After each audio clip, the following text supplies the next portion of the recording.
Nako, ngayon naiintindihan ko na kung bakit si Senator Amy Marcos ay hindi nakakasuhan, no? At ito nga, no, nadulas yata siya dito sa Banateros sa interview ng Vox Populi na dito ay nasabi niya yung mga SONA daw ay halos siya daw sa kanya nagsulat siya. Kumbaga para sa SONA, sinasabi niya sa kanya yung SONA na yon. Kumbaga sa kanya yung mga batas na sinabi sa SONA, no? Pati kay Senator Dante Marcoleta, no? At talagang dito Senator Amy nangingibabaw pa rin ang pagiging kapatid niya kay BBM. Kaya nga sabi ko sa inyo dahan-dahan lang kayo. Dahil sa mga nakikita nyo, baka hindi totoo. O baka naman sa nakikita nyo, ha? Ang problema lang talaga, isa lang. No? Ang problema naman para sa akin yung flood control issue lang naman Pero hindi lang yan. Hindi lang. Ha? Huwag natin lalanglangin ang flood control issue. Dahil ito ang pinakamalaki sa kasaysayan na naganap sa kasaysayan ng Pilipinas at talaga nagpahirap sa sambayan ng Pilipino. Isipin mo, isang lugar lang na binaha na may ghost project, ha?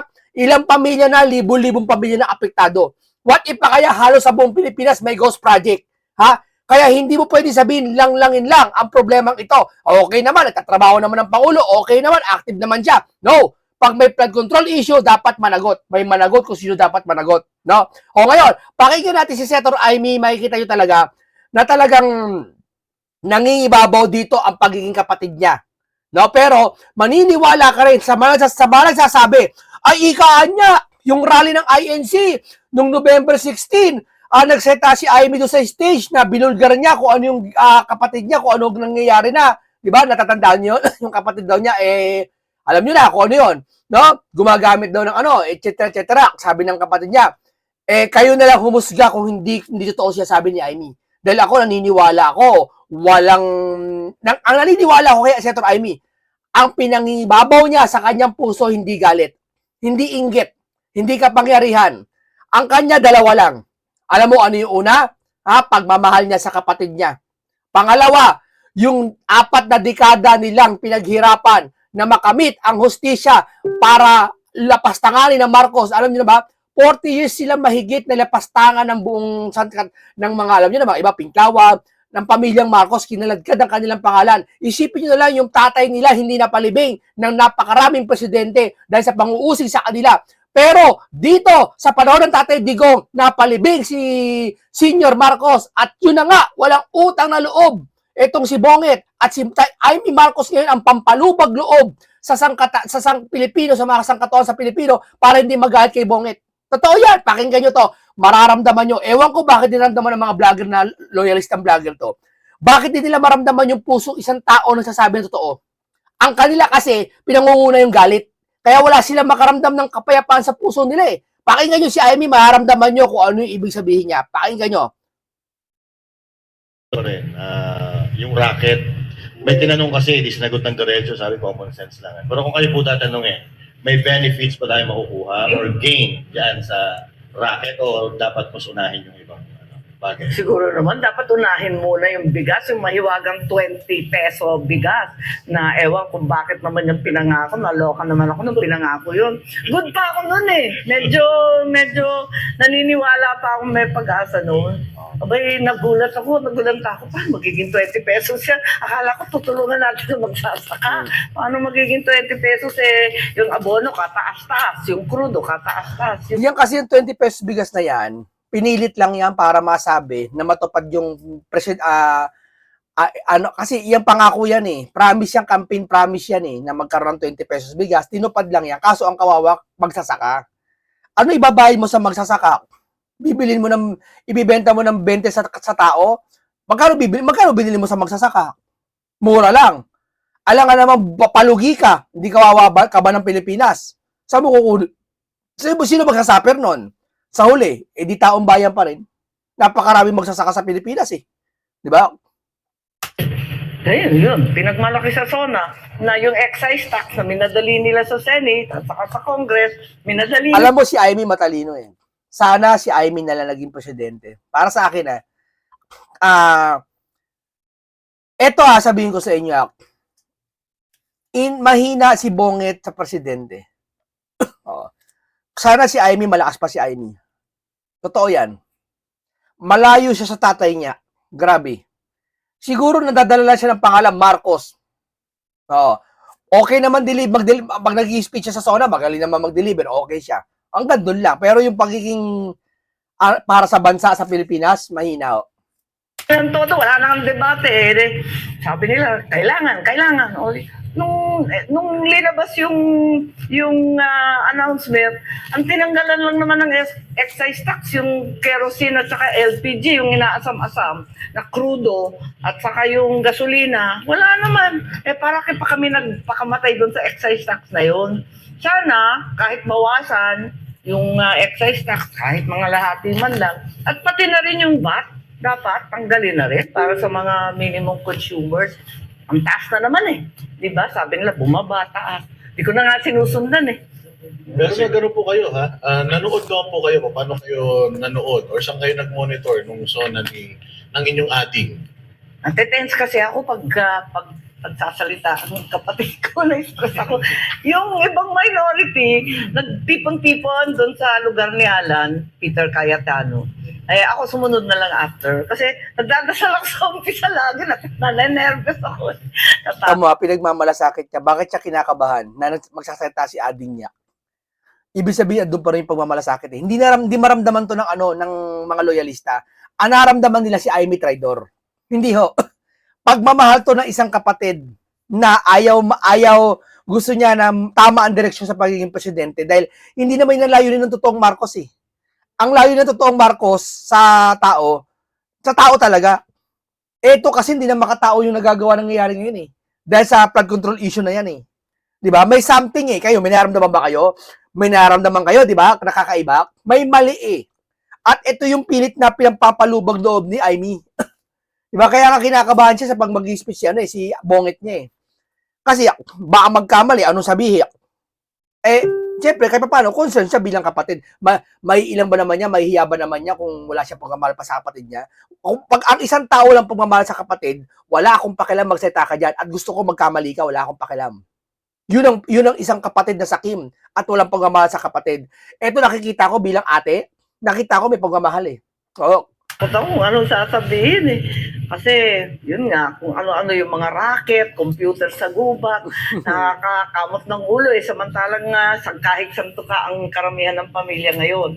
Pero sinabi nyo kanina na naaawa kayo sa kapatid niya dahil kung ano-ano na yung pinagsasabi niya. Sa tingin niyo may gumagawa ng mga sinasabi niya sa SONA? Oh, matinik naman yun eh. Marunong Sino naman kaya? yun.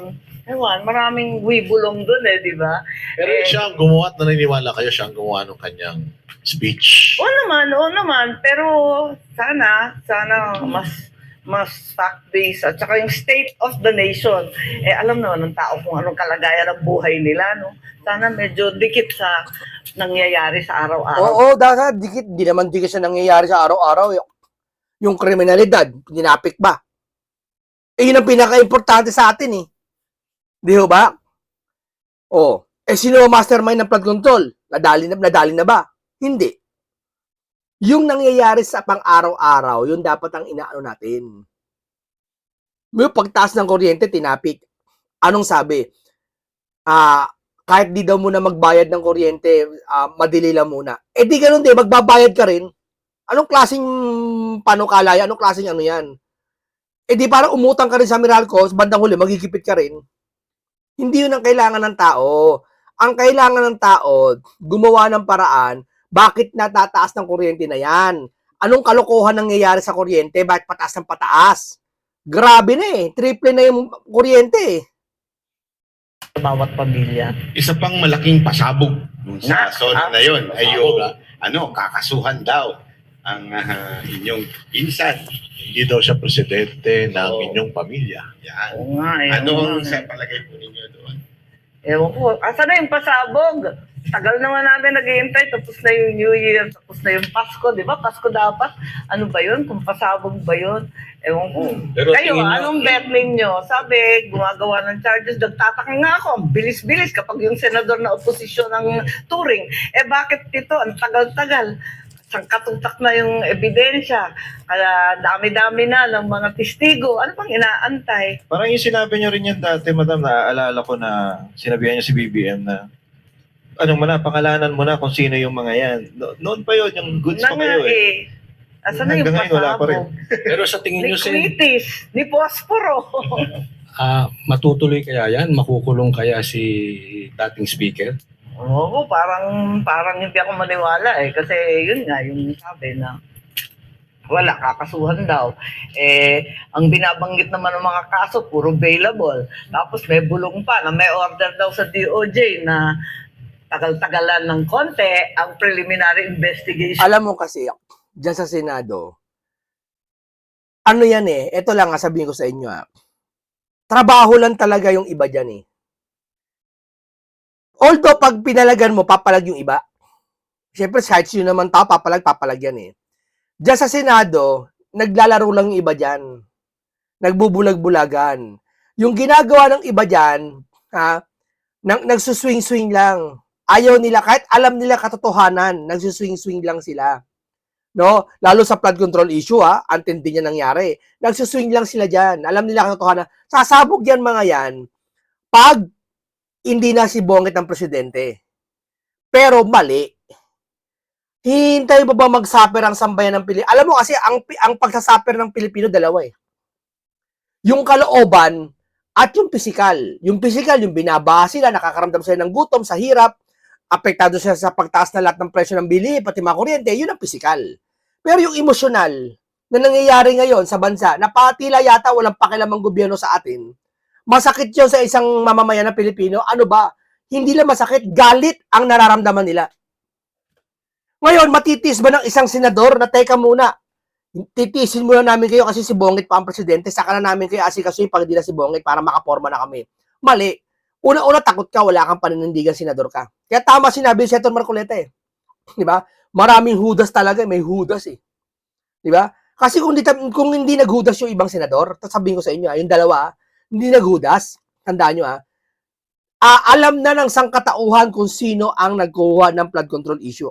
Dahil sa paghihiring ni Marcoleta, tatapusin niya lahat sabay-sabay na may ebidensya at lahat ipapatawag. Nandun lang yung kaso, ayaw nila eh. Talagang tinakot yung dalawa para wag makulong, naghudas. Di ba? Kung lahat nagtulong-tulong kayo, pag tulong-tulungan nyo lahat yan para matuklasan yung flood control issue, hindi sana hindi makaporma yung big fish. Kahit madami kayo eh, di ba? Dapat tulong-tulong kayo. Ganun din naman eh. Di ba? Mas pipiliin nyo ba si Bongit kaysa sa taong bayan? Hanggang 2028 kaya yun. Naku po, ano ba yan? Pero Senator, ang daming kinabahan na dating speaker kasi walang pinangalanan. Ayun na Ang nga. sabi lang ng presidente natin, dating speaker. Oo. Pero hindi niya in-specify kung sinong speaker. Ang daming dating speaker. Buhay pa man yung karamihan. Si Sunny Belmonte. Ayun. Nandiyan pa nandun. sila, Nandun sila. nandiyan pa sila Alan Lord Velasco, si Alvarez, si Cayetano na ngayon ay Pero wala rin. naman nagduda kung sino. So, Diba? talagang ang tinutumbok nito yung inyong pinsan. Parang ganun na nga. Tapos yung mga congressman palakpakan. Nagpumalakpak ba sila doon sa part na yun? Tayuan, di ba? Palakpakan. Ay, paano na yung salamat kay Speaker na nagsasalita? Ewan ko. Paano na Ewan yun? ko. Mga resolution of the FF, di ba? Ako po. Ewan. Ganyan talaga. Utos ng pangangailangan. Mm. Wala rin kaso sa awa ng Diyos. At Kaya hindi kayo kinakasuhan, madam. Ganito lang kasimple yan. Tamo lahat kinasuhan. Si Atamak, antindi ng binulgar ni Aimee nung November 16 sa rally ng INC. Di ba? Nagamit daw si Bongit. Tindi yun. Kahihiyan nyo sa buong mundo. Pero bakit hindi siya hindi siya kinasuhan? Ako, wala ko ibang makitang dahilan. Dalawa lang. Unang-una, dahil kapatid ka. Kahit papaano. Pangalawa, alam niyang kapatid ka at may alam kang sikreto na hindi po pwede mabunyag dahil damay ka. Nagtataka, ayoko, hindi maki-Aimee ako kung ang layunin niya pa sa bayan. Maki-Aimee ako. Kasi nakikita ko puso ni Aimee. Pasa talaga sa taong bayan eh. Pero hindi ako maki-Aimee. Pag-usapan kapatid mo na. Dahil wala na kaming tiwala. Yun lang yun. Hindi kami maka-Aimee pag kapatid mo na pinag-uusapan. ibig sabihin, kaya namin yung respetuhin yung kagustuhan mo, syempre bilang kapaldo pa rin yun.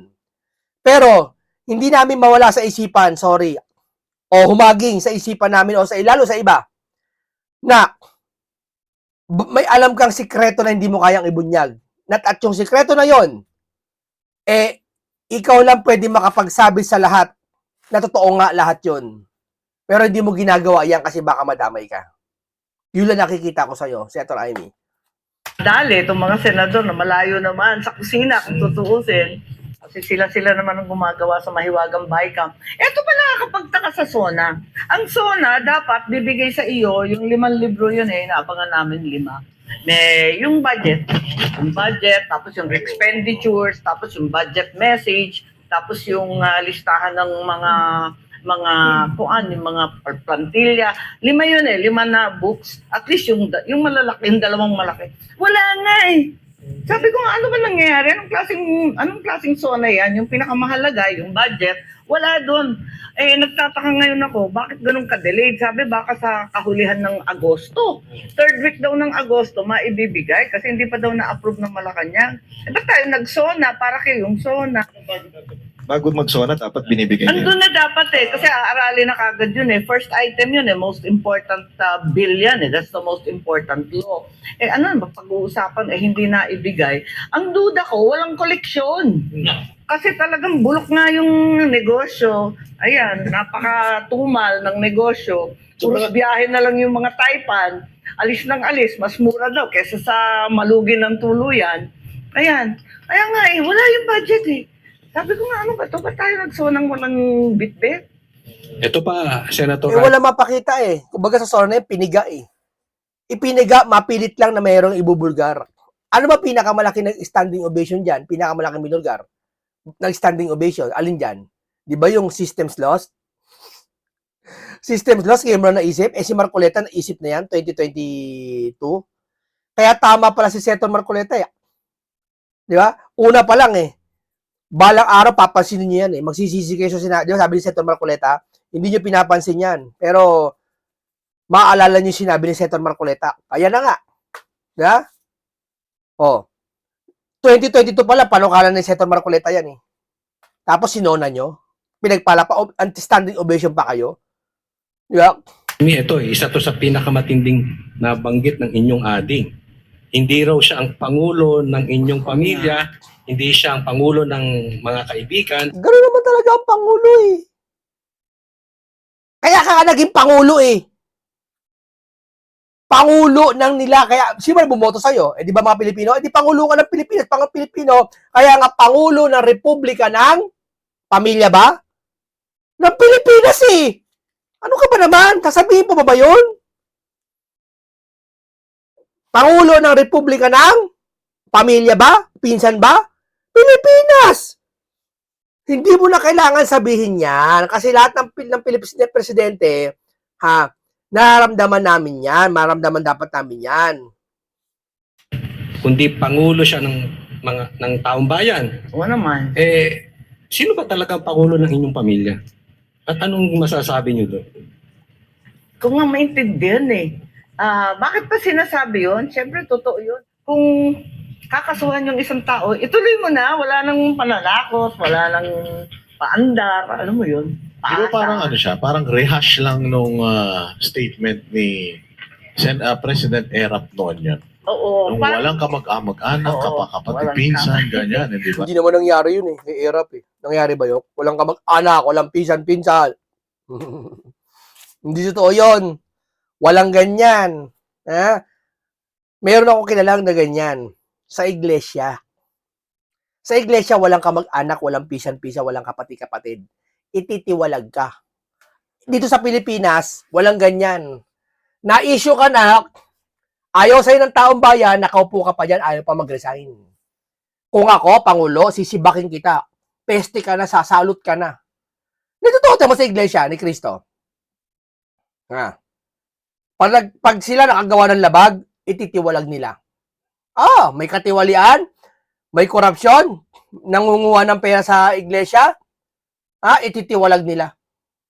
Kaya nga may mga lumalaban ngayon sa iglesia, yung mga tiwalag Nagkukwento ng kung ano-ano invento Kasi masakit talaga pag sinabi protocol, doktrina, huwag kang gagawa ng labag. Sa doktrina, titiwalag ka. Kahit ka mag-anak ka, pisang ka, kapatid ka pa, titiwalag ka.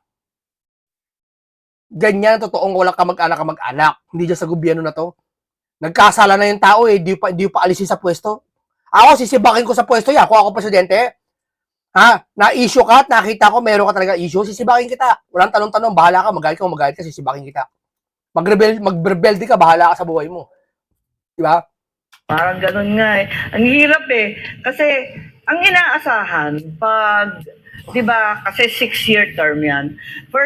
First term, syempre, sasabihin mo, maraming salamat sa nakalala ko. Tapos yung second year ng SONA, ilalatag mo, eto yung mga priority, ito yung nagawa natin, ito yung mga quick wins natin, nagawa naman natin. Ikatlo, ganun din, kasi mag-election, ganyan, magsasalita ka mga ganyan. Tapos yung fourth, pag yung fifth SONA mo na, kinakailangan, i-report mo na lahat ng accomplishment na nakaraan, kasi nakalimang taong nga eh. Dapat mahaba na yung listahan na. Tapos sasabihin mo na, eto yung legacy ko, kasi next year, di ba? Next year.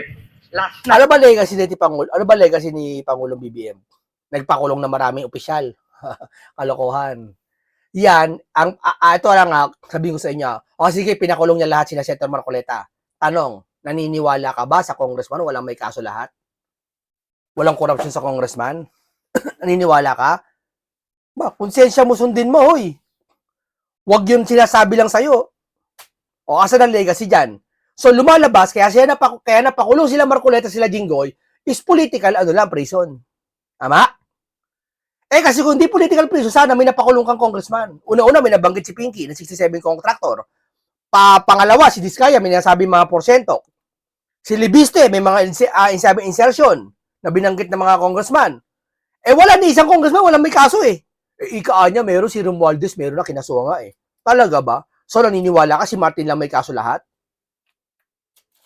Sinong loko-lokong tao nasa katinuan ng pag-iisip, ha? Nasisiraan na ba ng bait? Na ang may kasalanan lang si Martin lang? Sige nga, mag-isip-isip kayo. I-pattern nyo lahat ng sinabi-sabi natin.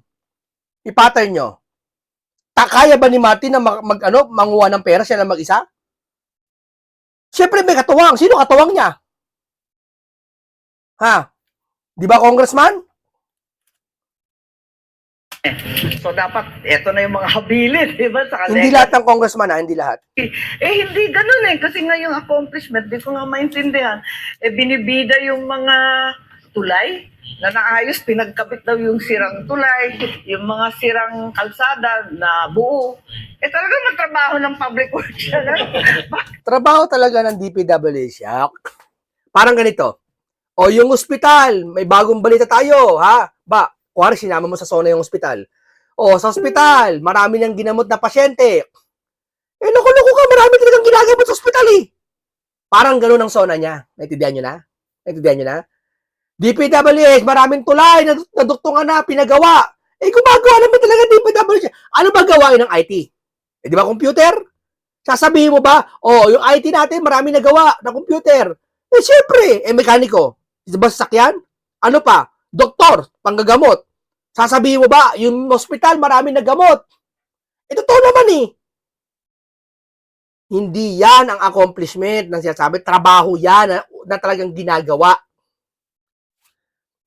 Anong nakakasindak doon? Ano dapat i-report doon? Maintenance and repair lang yun. Hindi, meron daw po kasi pang yung last zone, doon na yung mga nakasuhan na si Romualdez. Ganon. Hindi pa nakukulong.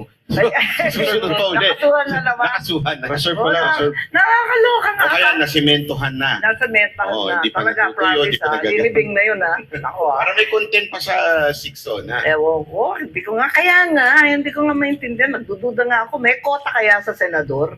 Parang ganun eh. Anyway, talagang medyo disappointing. Ayoko nagsasalita ng ganito kasi sa totoo lang, inasam-asam namin ng halos 4 na dekada. Yan, nasabi ko sa inyo. Inasam nila 4 na dekada. Dito parang madula si Amy dito eh. Napilitan siyang, hindi niya sinasadya, nasabi niya to eh. Maraming beses niya nasabi to pero sa ibang form, sa ibang angulo. Pero ito kasi, lumalabas kasi para medyo may pagkabayas. Bakit? Kasi lumalabas si Senator Amy, para lumalabas, pamilya nyo lang ang importante, hindi taong bayan. Sa sitwasyon mo na yan, ha? Diyan sa sinasabi mo na 40 years namin inaasam-asam yung mabawi, yung pambabastos na ginawa sa mga Marcoses ng lahat ng tao. Nasa paligid nila, paninira lahat. Di ba? Ang hirap talaga ng pinagdaanan namin mula noong 1986 at marami na rin kaming natutunan na kasanayan. At least may experience na kami, hindi na dapat nauulit yung mali, ano? Kaso, sinayang yung second chance, ika nga, nakakasama talaga ng loob, mabigat talaga yung paghihinayang. Pero Pero you you think, ma'am, kung kayo po ay, kasi noon, nung election, natatanda ko, magiging super ate kayo, kanyo. Ngayon, sabi ko Talagang nga, aalalayan niyo siya eh. Yun yung gusto niyo mangyari. Kung kayo ay Mahina talaga. Alam mo hindi eng-eng si Pangulong Duterte nang sabihin niya weak leader yan si Bonget. Totoo yun. At maraming nakakakita weak leader talaga. hindi na hindi Walang sariling desisyon. Tama si Lenny. Anong sabi ni Lenny? Yung interview siya kay Boy Abunda, nung nakaraang past year pa. In the difficult moment, hindi siya nagpapakita. Totoo, hindi. Totoo, di ba? Nasaan ba siya yung mga nagkakagulo sa Senado? Nagsalita siya, huli na. Yung pagdampot kay ICC sa Duterte, pinabayaan niya. Yung nangyayari ngayon sa Senado, wala siyang pakialam. Nag-aaway-away na.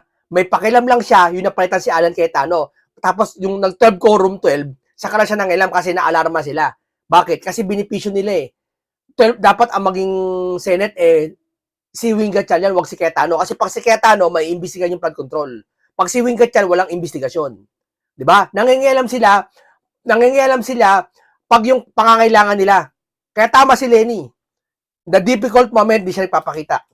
At number 1, sinungaling, sabi. kayo, kumbaga parang, for the lack of better term na etchepuera. Sa tingin po ninyo, magaguide nyo ng maigi yung inyong kapatid. Hindi sana tayo. well, hindi ko naman sinasabi na alam ko lahat. Pero at least, yung mga priority ng tao, ng ordinaryong tao, na siya rin ang tinuro ng aking ama, dapat unahin yun. Unang-una yung peace and order. Wala namang binanggit tungkol sa peace and order kahit isa. Alam naman natin na ang kalsada ngayon, talagang maraming krimen, maraming droga. Isipin mo, 14 years old, 12 years old, nananaksak, nagbabaril. Paano ka naman yan? Talagang there's something wrong, hindi ba? Tapos yung droga, ang mura na. At meron na naman tayong drug highways. So, sana at least, pinaka-basic yun. Hindi ka pwede mangalakal, walang negosyo, walang kita, walang trabaho kapag walang peace and order. So, ang nag-i-invest sa Pilipinas, tapos yung trabaho, dapat tutukan yung trabaho talaga Wala talagang kikitain at habang walang sweldo, syempre, tataas din ang krimen, ang pagnanakaw.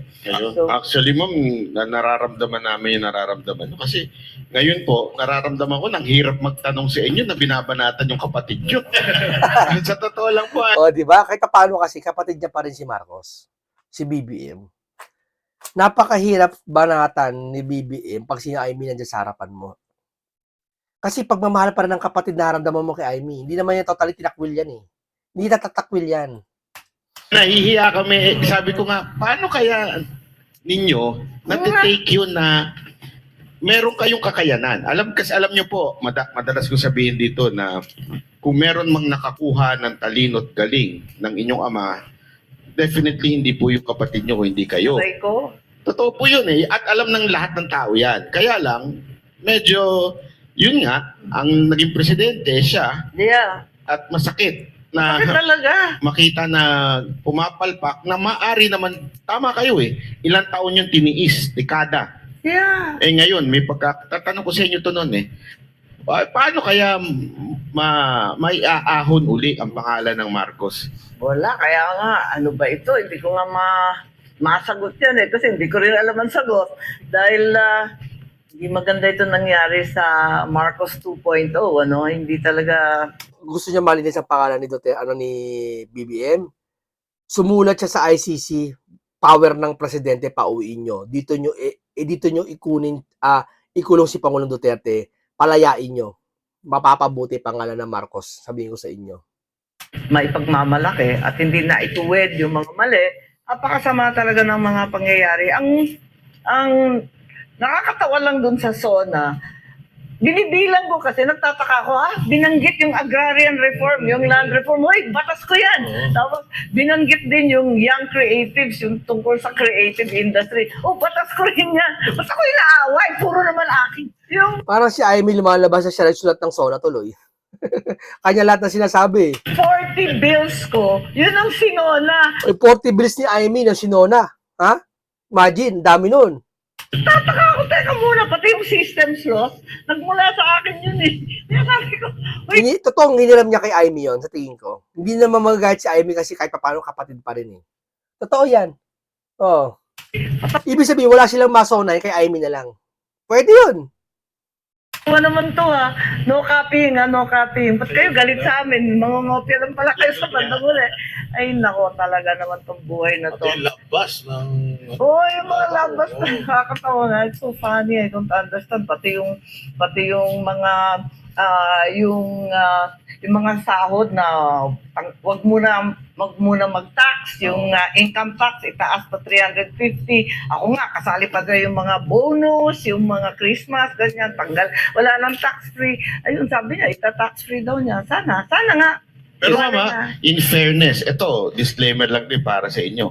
Kami pong Banateros, hindi po kami sumuporta sa inyo. At alam niyo po yan. Pero yung ginagawa ninyo sa Senado ngayon, kahit po paano nababawi yung, sorry po sa kapalpakan ng kapatid nyo. Yung ginagawa ninyong, lalo na kahit, kasi sa pagtatanong, alam naman natin yung mga, wag na tayo punta sa details, pero alam naman natin yung mga nandun sa majority senator, talagang parang final na sa utak nila, impeach si BP. Pero kayo, napapalabas nyo talaga yung totoong mga sinasabi ng witness. Yung kanilang pag... Wala kasing yabang si Amy Marcos. Walang yabang. Oo. Makikita mo talaga, yung iba, nakakasenador lang. Nga si Tulfo, ang yabang. Pakiramdam niya, sila may-ari ng Senado eh. Oo. Nag-e-effort nga inconsistencies, ako kasi parati akong sinisita, masyado ko daw kaibigan, si VP. So definitely daw, partial ako. Hindi kasi politika si Amy. Hindi politikan tao eh. Kaibigan niya si BP Sara, kapatid niya pa rin si BBM. Kaibigan niya si Senator Marcoleta, kaibigan niya si Lacson, kaibigan niya. Halos, pag may nakaaway siya, sasagutin niya. Pero hanggang doon lang yun, bukas bati na sila. Di ba? Ganun ang, yun ang Amy Marcos. Noon pa, ganyan na yan. Di ba? At yun ang kagandahan sa isang tao. Flexible ka. Hindi porket kaaway mo siya, lahat ng bagay sasabihin niya, kaaway mo na. Di ba? Lahat ng Pilipino ngayon, halos ganyan eh. Pag nagkamali yung isang tao, lahat ng sasabihin ng tao na pinagkamalian siya, hindi siya maniniwala. Di ba ganyan kay Senator Marcoleta? Ikaan niya na pasara ang istasyon. Ayaw ko na kay Marcoleta. Kahit anong sabihin ni Senator Marcoleta, galit sila eh. Yan sabi ko sa inyo, wag ganon. I-separate niyo yung galit niyo doon sa sinasabi ng tao na kabubuti ng bansa. At sigurado na akong boboto kontra sa impeachment. Halimbawa, si Trinililing, ayaw natin. Ako, ayaw ko rin sa kanya. Pero pag may sinabi si Trinililing para ikabubuti ng bansa, maniwala kayo sa kanya. Ganun yun. Sabi ko, yun nga, katulad sinabi ko kanina, sumumpa naman ang konstitusyon, yun ang una, kahit sa kaibigan, kahit sa kaalyado. Pero, eto nga, kaya pag nagtatanong ako, binabasa ko maigi lahat ng kanilang konteksto, no? Para dun tayo didikit sa, dapat tatalima sa ebidensya. Okay. Nakakaasar naman sila, hinihingi pa yung ebidensya sa akin.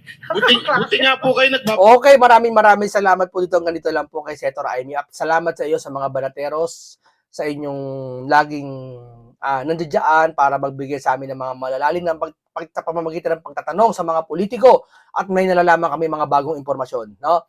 Isang makabuluhan talakay na naman at isang content na makabuluhan at mabuhay ka, Senator Amy at Senator Marcoleta. Abangan, malapit na makalaya si Senator Dante Marcoleta. No? Paalam po sa inyong lahat.